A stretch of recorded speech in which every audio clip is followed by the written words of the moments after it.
berbentuk wayang.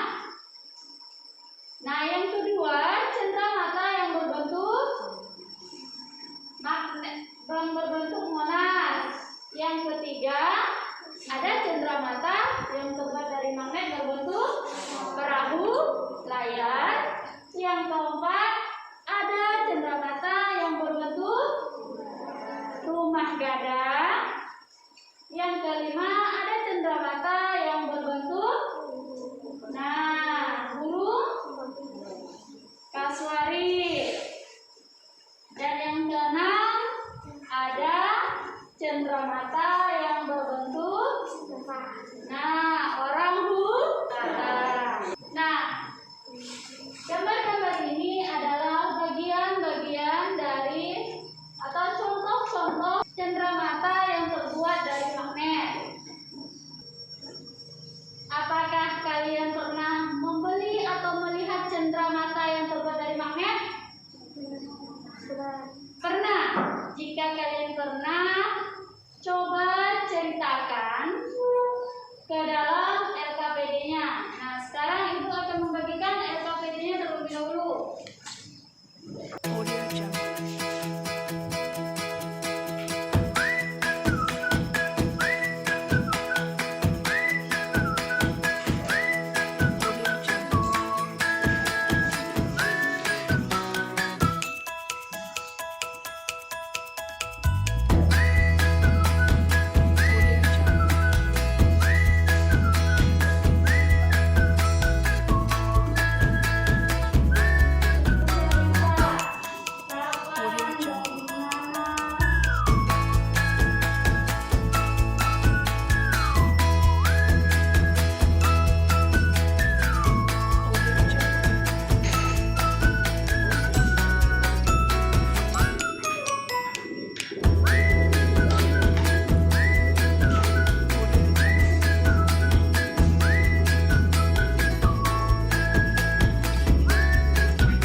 Apakah sudah selesai menceritakan pengalamannya?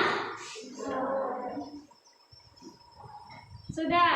Nah, jika sudah, sekarang Ibu minta salah satu dari kalian untuk maju ke depan bercerita tentang pengalamannya tersebut.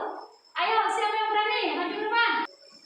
Saya pernah diberi oleh paman saya cenderamata yang terbuat dari magnet. Kemudian,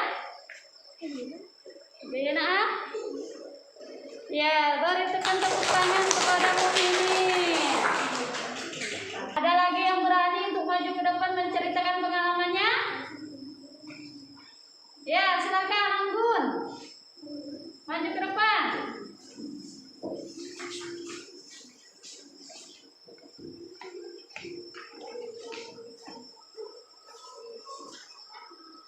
Saya pernah membeli gantungan kunci yang terbuat dari magnet, kemudian saya gantung pada resleting tas saya. Iya, kasih tepuk tangan buat Anggun. Terima kasih. Setelah teman-temannya menceritakan pengalamannya membeli atau melihat magnet, cenderamata yang terbuat dari magnet, sekarang kita akan melakukan percobaan. Nah, untuk melakukan percobaan ini, silakan untuk berkelompok.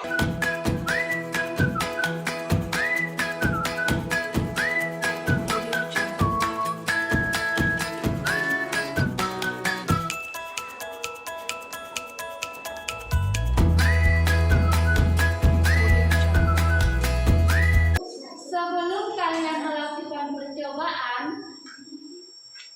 perhatikan langkah-langkah dalam melakukan percobaan tersebut. Nah, apakah alat dan bahannya sebelumnya sudah dipersiapkan? Sudah. Iya. Jika sudah, perhatikan langkah-langkah percobaan.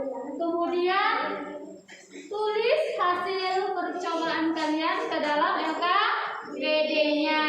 Nah,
salah satu kelompok dari kalian untuk mempresentasikan hasil percobaannya.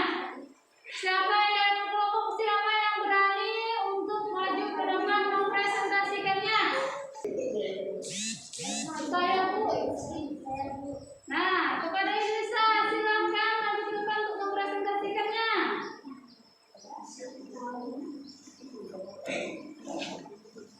Tujuan percobaan mengidentifikasi sifat-sifat magnet, alat dan bahan, pasang magnet, peniti, paku payung, pensil, pulpen, kertas. Dari hasil pengamatan, dekatkan kutub yang sama dari kutub magnet. Hasil pengamatan, magnet tolak menolak.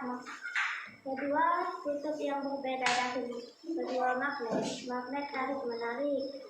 Dekatkan magnet dengan penjepit kertas. Magnet dapat menarik penjepit kertas. Dekatkan magnet dengan kertas. Magnet tidak dapat menarik kertas. Dekatkan magnet dengan pensil. Magnet tidak dapat menarik pensil. Dekatkan magnet dengan paku payung. Magnet dapat menarik paku payung. Dekatkan magnet dengan pulpen. Magnet tidak dapat menarik pulpen. Nah, kasih tepuk tangan kepada temannya. Terima kasih Elisa.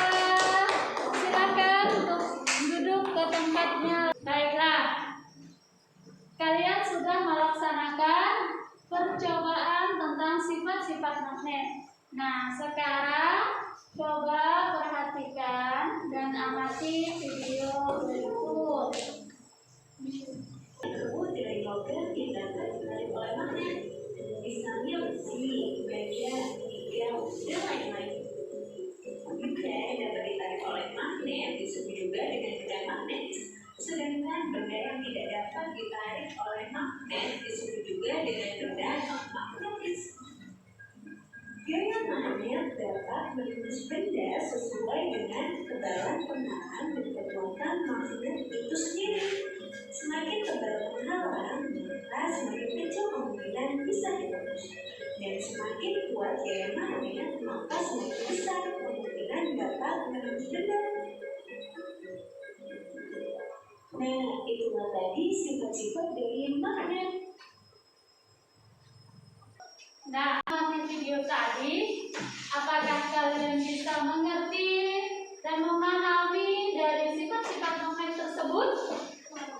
Iya, sudah. Nah, sifat-sifat magnet yang pertama adalah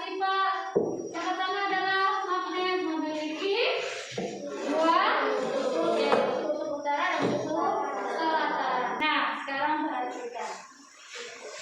Di arena pameran negara-negara ASEAN, selain ada pengusaha yang menjual cenderamata yang terbuat dari magnet, nah di situ juga dibuka kesempatan untuk bergabung dengan klub sahabat pena antar negara ASEAN.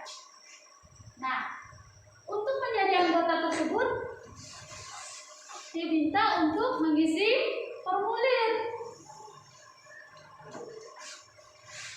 Nah, apakah kamu pernah mempunyai pengalaman mengisi formulir? Apakah yang kamu ketahui tentang formulir? Nah, sekarang coba amati. Nah, di sini ada petunjuk dalam pengisian formulir klub sahabat pena di ASEAN. Nah, yang pertama, isilah formulir menggunakan nama lengkap. Nah, yang kedua, isilah formulir menggunakan huruf besar. Yang ketiga, tulis alamat rumah secara lengkap dengan mencantumkan kode pos. Yang keempat, tulislah alamat sekolah secara lengkap dengan menggunakan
dengan jelas sesuai dengan apa yang diperintahkan. Silakan dikerjakan.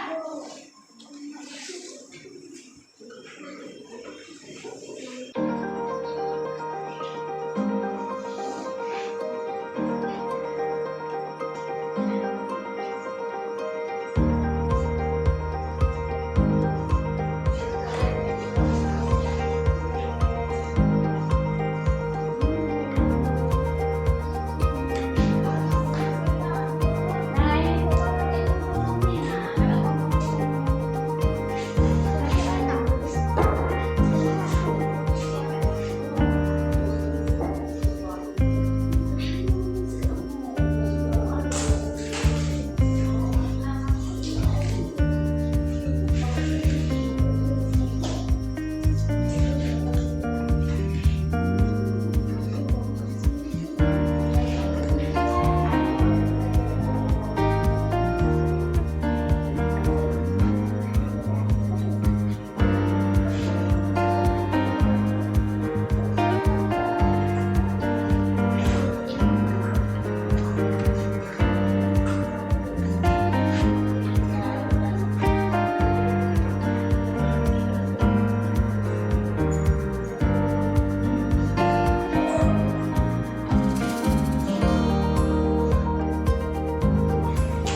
apakah sudah selesai mengerjakan LKPD-nya? Iya, jika sudah, sekarang Ibu minta salah satu dari kelompok untuk mempresentasikan hasil diskusinya. Kelompok siapa yang berani untuk maju ke depan? Iya, silakan kepada Sila.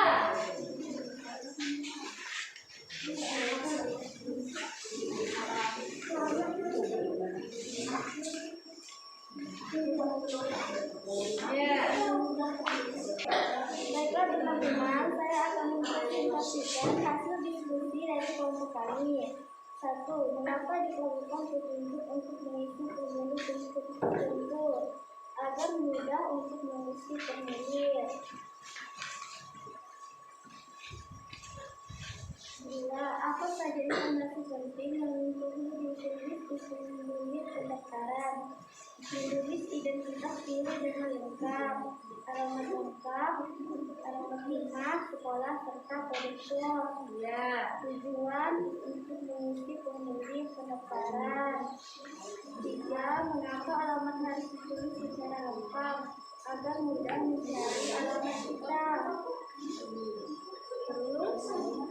Apa yang terjadi jika alamat tidak lengkap? Kita mencari alamat dan kita sulit ditemukan. 5. Mengapa kita harus menulis kode pos pada formulir di bawah bagian alamat?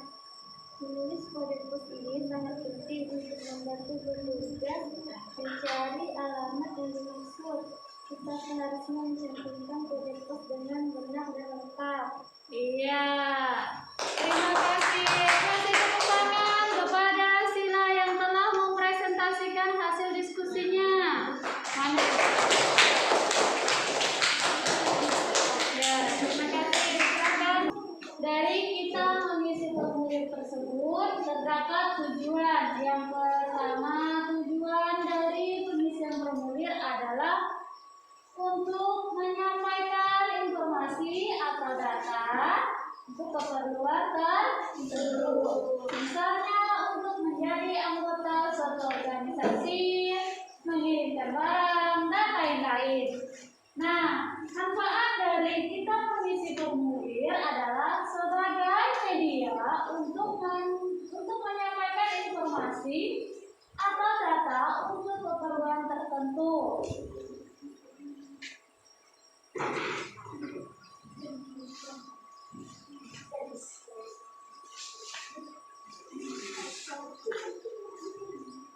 Nah, setelah kita mempelajari materi hari ini, apakah ada yang ingin bertanya? Ya Bu, Iya, silakan kepada Bayu. apakah untuk menjadi ketua kelas harus mengisi formulir? Nah,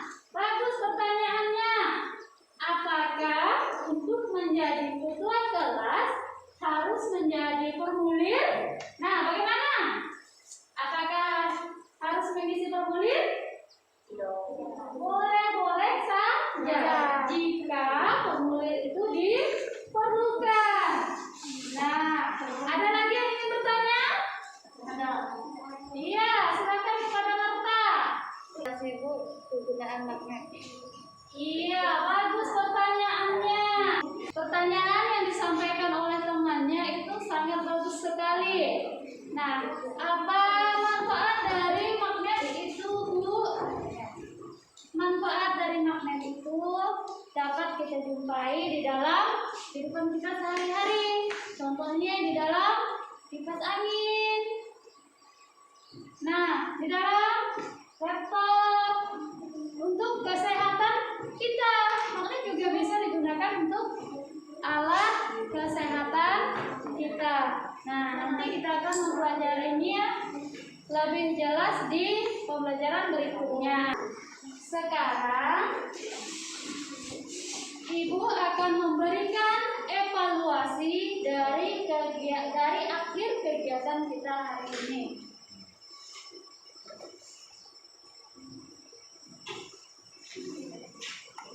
Dirapikan kembali tempat duduknya masing-masing.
Apakah sudah selesai mengerjakan evaluasinya?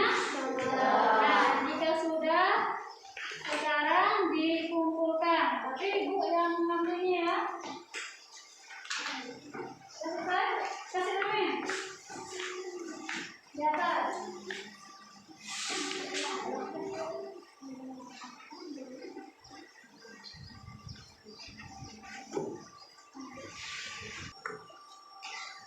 Baiklah, dari pembelajaran kita hari ini, pembelajaran apa yang sangat menarik?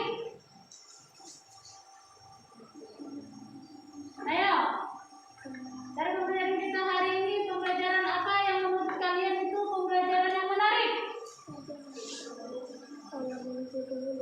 Apa? Melakukan? Apa? Nah, melakukan percobaan, iya. Nah, apakah ada yang tidak menarik? Tidak ada, terima kasih. Dari pembelajaran kita hari ini, dapat kita simpulkan bahwa sifat-sifat magnet itu ada 6. Yang pertama, magnet mempunyai 2 kutub, yaitu kutub utara dan kutub selatan. Yang kedua, magnet mempunyai daya tarik. Dapat kita simpulkan juga bahwa di dalam pengisian formulir terdapat komponen pengisian formulir, yaitu ada nama lengkap, apalagi tempat dan tanggal lahir, apalagi kebangsaan, jenis kelamin, kelas. Untuk pembelajaran berikutnya kita akan belajar tentang tema 5, subtema 1, pembelajaran yang keempat. Nah, silakan dipelajari di rumahnya, dibaca. Nanti di dalam pertemuan berikutnya kita akan mengadakan tanya jawab. Demikian pembelajaran kita hari ini. Semoga apa yang Ibu ajarkan dapat bermanfaat. Nah, untuk mengakhiri pembelajaran kita hari ini, kita akan berdoa terlebih dulu kepada Guru. Untuk menutup pelajaran hari ini, marilah kita membaca doa. Doa mulai.